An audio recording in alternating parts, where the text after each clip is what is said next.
Да, останете со нас до 10 часот. Продолжуваме со содржините во студиото. Веќе го имаме утринскиот гостин, поврзан со она кое што можете да го слушнете и во најавата. Ќе зборуваме за семејното наследство. Некако во изминатиот период постојано не се случуваат одредени напади, повеќе малку жртва, иако зборуваме превентивно за сето она кое што ни се случува во општеството, или можеби не зборуваме доволно. На сите овие прашања секако одговор ќе ни даде Стојан Мишев, кој што ни доаѓа од Сдруженијето за еманципација, солидарност и еднаквост на жените.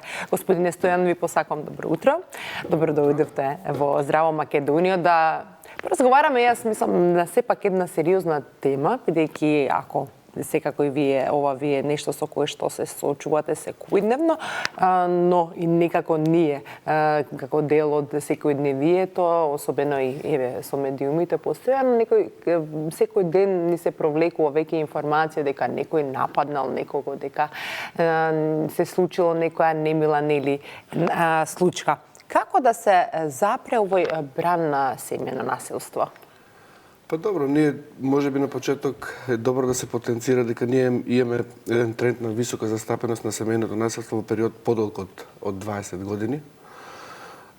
Иако е законски регулирано од 2004 година, како резултат на неспроведувањето на законските решенија во пракса, се соочуваме со ситуацијата која што имаме денес, а тоа е висока застапеност на семејното насилство, ескалирање на семејното насилство. Рековте како да се запре, она што отсуствува кај нас е превземање на активности или мерки за справување со семејното насилство на сите приоритетни полиња. Можеби најдобро е да нагласиме дека отсуството на превентивни активности цел овој период од 20 години, односно неспроведувањето на активности за подигање на свеста во јавноста или подобрување на разбирањето за тоа што представува семејното насилство, како да се препознае, каде да се обртат жените за помош и поддршка, придонесува за ескалирањето на семејното насилство, па и за зголемениот број на убиства, за жал како резултат на семејно насилство. Понатаму отсуствуваат мерките за заштита на жртвите на семејно насилство, односно услугите кои им се потребни правни, социјални, психолошки, за да можат да го надминат проблемот и да ги решат секојдневните проблеми со кои што се соочуваат. Исто така жените се соочуваат со специфични проблеми во текот на судските постапки, не само во кривичната постапка за сторени кривични дела како резултат на семејно насилство, но и во граѓанските постапки кои ги водат за решавање на секојдневните правни проблеми од типот на развод, старателство, издршка на децата, што им се исто така битни, важни за решавање на проблемот со насилството и продолжување со животот.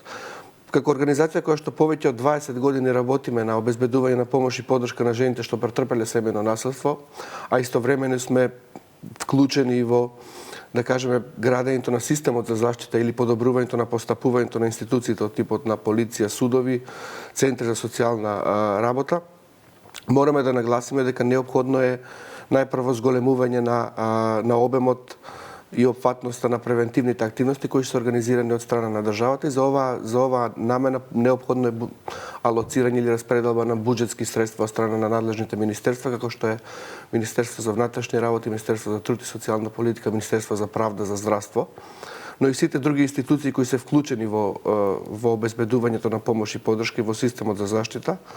Потребно е да се информират населението на сите нивоа, значи да се обезбеди дека и жените во руралните средини ќе бидат подеднакво информирани, затоа што податоците кажуваат дека споредбено со градовите, жените кои живеат на село во помала мера се информирани за можностите за нивна заштита и како да го препознаат семејното насилство.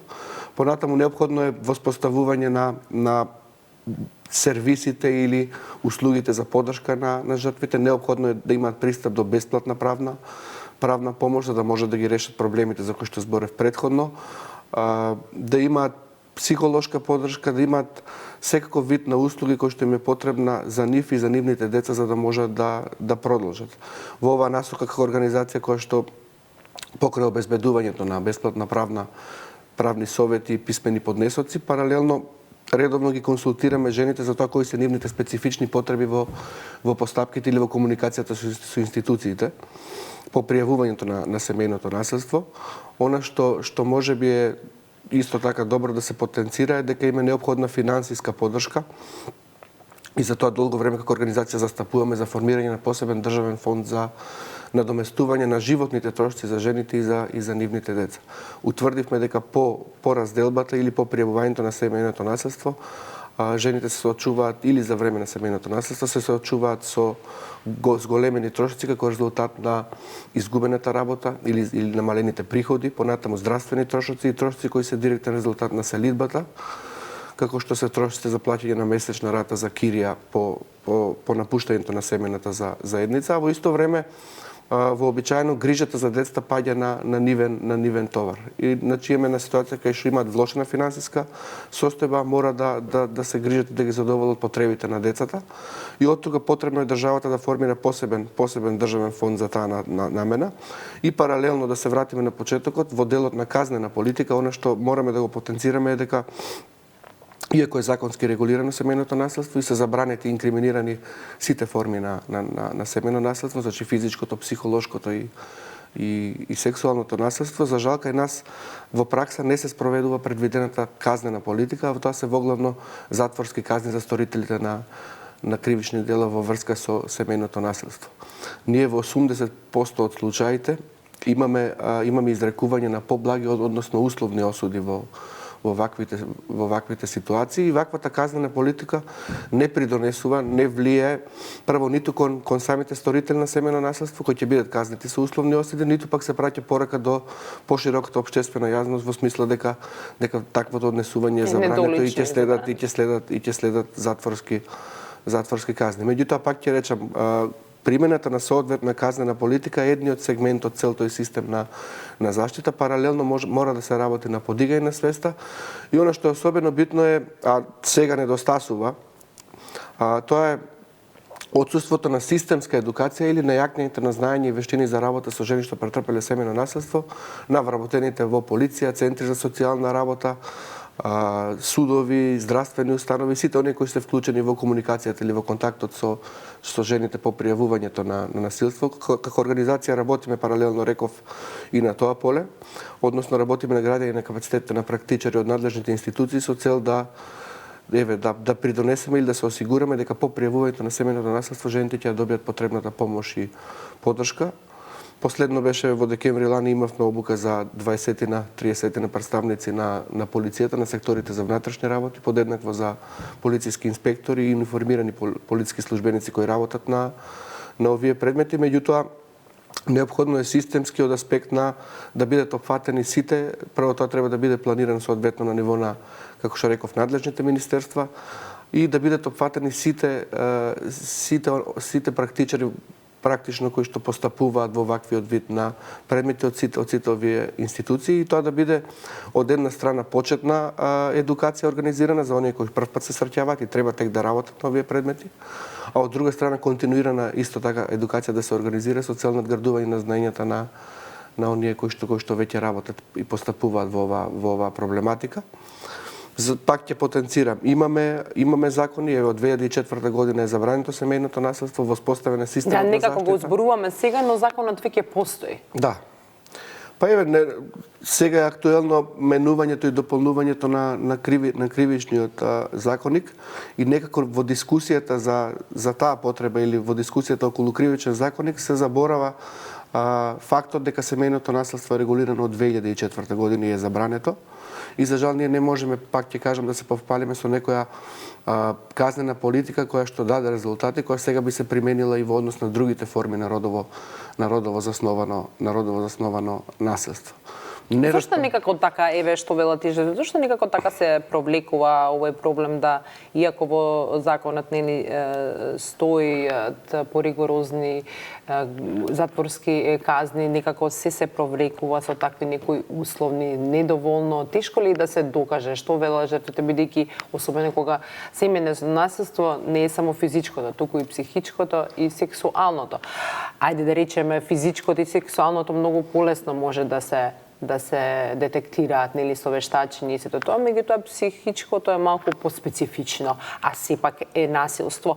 Дали тука недостасуваат можеби доволно нели што се вели факти или она што судот, бидејќи судот така работи со сите оние докази кои што треба да се приложат, па тука негде може да се најдат тие кривини дупки со кои што може да се избегне затворска казна?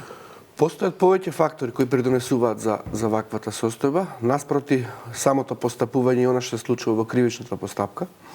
Ако од една страна е она што рековме дека жртвите немаат доволно општествена поддршка за да се справат со семејното насилство, и тоа е одраз на таа прифатеност на традиционалните или патриархални вредности во нашето општество, бидејќи тоа е основната причина за појава и опстојување на семејното насилство.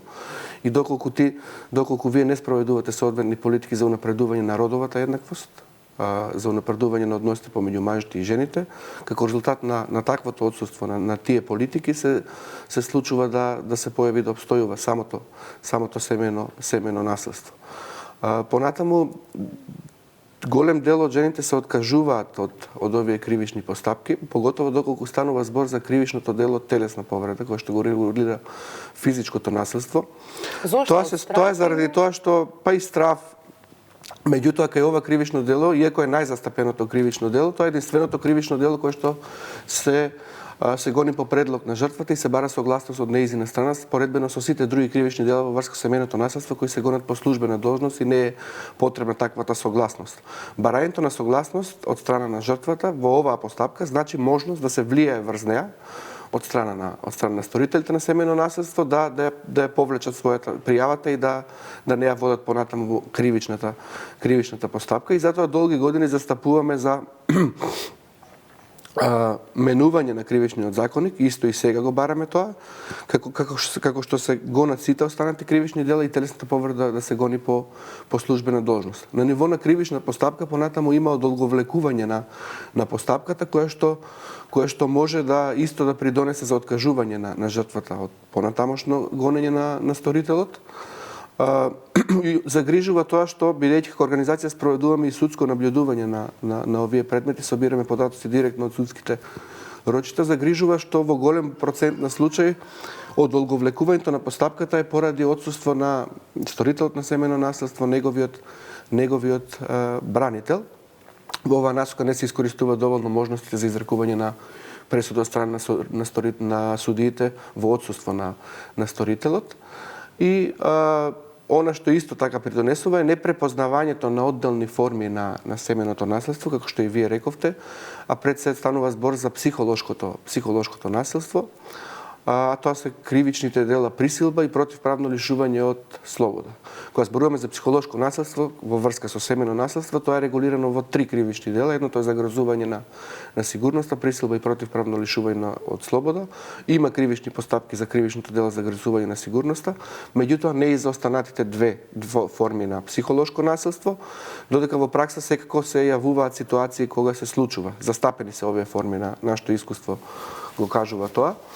Практично, како резултат, пак ќе се вратиме на недостатокот на градење на капацитетите или едукација, да кажеме, практичарите на ниво на полиција, јавно обвинителство, не ги препознаваат овие одделни форми, кога ќе дојде самиот предмет на суд, кога ќе дојде делот за изрекување на пресудата, се изрекува, се применува во суштина институт кој се нарекува ублажување на казната, кој би требало да се применува, тоа е генерално. Значи, за сите кривични дела постои можност судот да го примени овој институт или да овозможи ублажување на казната во ситуација кога се зема предвид природата и последиците од стореното кривично дело. Загрижува тоа што наместо ова да биде исклучок, дури не треба да биде ни исклучок во предметите на семејно насилство, затоа што станува збор за насилство кое по својата природа се повторува. Значи, ние не можеме да зборуваме за еден инцидент, односно инцидентот кој што бил пријавен, мора да се земе предвид дека таа жена пред да го пријави насилството во полиција трпела, значи тоа се повторува и последиците се навистина штетни последици и по жената и по децата и по нејзиното семејство. И од тој аспект не би требало да се применува ублажување на казната.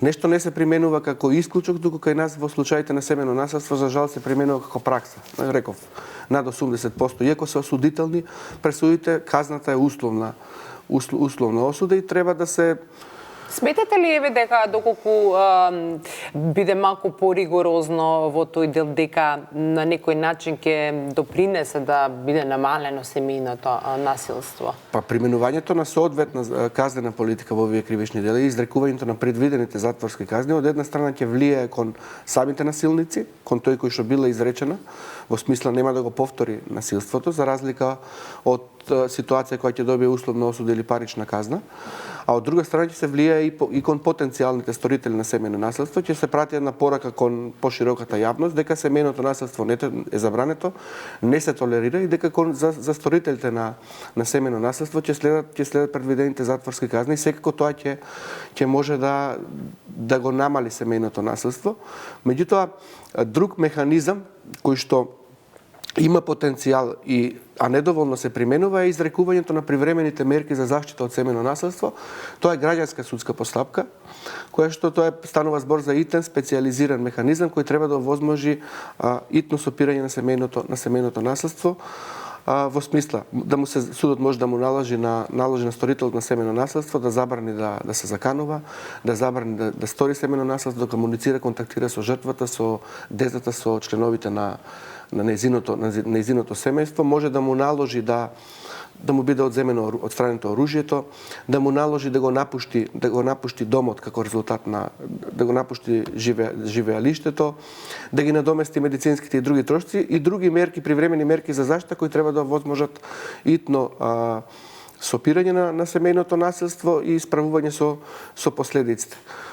Тоа е превентивен механизам, реков, кој што целата постапка треба да биде завршена во рок од 7 дена и во ситуација кога постои опасност по животот и здравјето на жртвата и нејзините блиски, неопходно е иницирање на ваква постапка. Самото изрекување на привремени мерки за заштита може да влијае превентивно, тоа го покажуваат податоците и искуствата и на други држави, превентивно во смисла на намалување на стапката на семејно насилство во државата. Кај нас ние имаме помал број на судски постапки за изрекување на привремени мерки за заштита, споредбено со кривичните постапки, што би требало да биде обратно.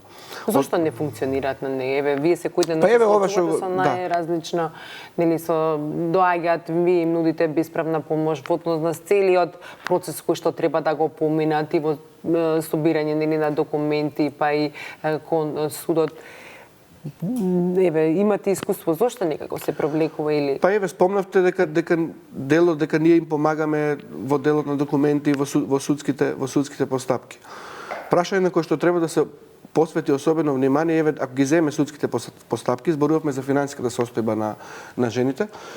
Постои ли во моментот некој посебен државен фонд за да се помогне на овие? Од аспект на пристап до овие судски постапки, имат законска можност за користење на правото на ослободување од трошоците во постапките со поднесување на барање до судот, но и може да поднесат барање до Министерство за правда за остварување на правото на бесплатна правна помош, односно секундарна правна помош, со што би покрај ослободувањето со тоа што нема да ги плаќаат судските такси, трошоците во постапката, ќе добијат и адвокат кој што ќе ги застапува во текот. Меѓутоа во пракса жените од една страна не се информирани за ваквите законски можности, значи практично не знаат дека можат да користат тоа право, а оние што се информирани и што пробале да го остварат ovo право, тешко го остваруваат самото право.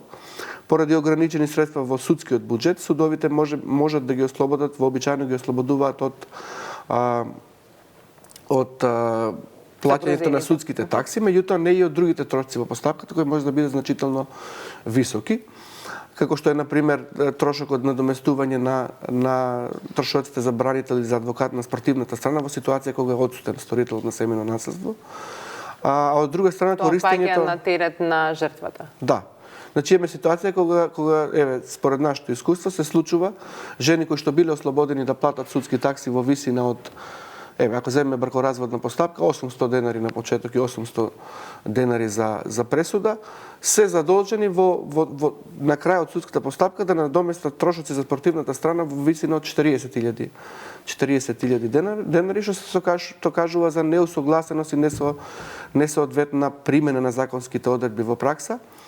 Меѓутоа, истовремено немаат можност врз основа на нивниот статус на жртва да користат бесплатна правна помош. во постапки за развод, издршка, старателство. Треба да ја докажуваат нивната финансиска состојба и во тој дел можеби критериумите кои што се внесени во законот можат строгите критериуми да придонесат да не го остварат ова право. Иако законски имаат можност да користат правото на бесплатна правна помош во постапката за изрекување на привремени мерки за заштита, ниту се информирани, ниту па доволен број на жени го остваруваат ова право на годишно ниво. Практично наспроти она што е предвидено како законски гарантирано право во пракса не се спроведува и затоа е неопходно, затоа реков, преземање на мерки и активности системски од страна на државата, министерствата, институциите на сите полиња и да се направи нивно поврзување, информирање на јавноста, обезбедување на помош и подршка од страна, континуирана едукација на практичарите во институциите, но и санкционирање на несоодветното и штетно постапување од страна на надлежните институции. Бидејќи ние ве последнава година лани забележавме во комуникација со жените кои што имале кои го пријавиле семејното насилство во Центарот за социјална работа, едноставно примена на погрешна методологија во самиот Центар за социјална работа, и тоа што придонесува не само за несоодветно постапување или непременување за ова што викаме на нивните законски обврски, туку и на вистина штетно постапување кое што дополнително е влошува состојбата на самите жени, затоа што од старт по пријавувањето на семејното насилство предметот се третира како нарушени брачни односи, а не како семејно насилство. Во ситуација кога се третира како нарушени брачни односи, се работи на жената практично се упатува да посетува советувалиште заедно со сторителот, децата со цел да се зачува, нели, да се зачува брачната заедница, со што практично и се префрла вина дека и она е виновна за тоа што и се случува, бидејќи ако се третира предметот како семејно насилство, тогаш методологијата за работа е различна. Би требало да се работи индивидуално, да и се даде помош и подршка, а во ваква ситуација она нема да ги добие потребните правни, психолошки, социјални услуги кои што би требало да ги добие како жртва на семејно насилство. И да излезе од таа агонија. Да. Значи, на пропустите се на секој ниво, меѓутоа неопходно е реков. Може би она што најпрво треба да се направи да се напушти до сегашниот декларативен и пасивен пристап од страна на државата. Сигурно и вие сте и самите имате мислење дека владата, надлежните министерства во целиот овој период од 20 години практично донесува закони, политики, стратегии за справување со семејното насилство, без при тоа да распределат средства, буџетски средства за спроведување нивно во пракса. Зголемен ли е, да речеме, фреквенцијата на жртви кои што доаѓаат во Сдруженијето да побараат, така да го заокружиме разговорот, со кои што доаѓаат да побараат совет, правна помош? Зголемена ли е фреквенцијата? Ние работиме од 2002 година, значи повеќе од 20 години обезбедуваме директна помош и подршка, правни совети, писмени поднесоци, во смисла на тужби за иницирање на постапки, не само во судските, туку и во управните постапки пред Центар за социјална работа, пред надлежните институции. Помагаме на околу 200 жени на годишно ниво. Покрај правната помош обезбедуваме и психолошка подршка за овие жени. Значи, на околу 200 жени на годишно ниво им даваме правни совети, ги информираме како да ги остварат своите права во комуникацијата со институциите, подготвуваме писмени поднесоци за нив. И помал дел од жените, за оние за кои што се навистина во полоша, да кажеме, економска состојба, обезбедуваме и судско застапување, односно застапување од страна на адвокат во постапките за развод на брак, старателство и издршка надомесна на штета. Сето она кое што ме потребно. Стојано ви благодарам многу што ова утро бевте со нас и што ги исподеливте сите овие информации. Се гледаме во останата прилика. Ви благодарам и вас за поканата и за можноста повторно да информираме јавноста за семејното насилство, недостатоците, но и потребите за унапредување на постоечкиот систем на заштита на жените што претрпеле семејно насилство.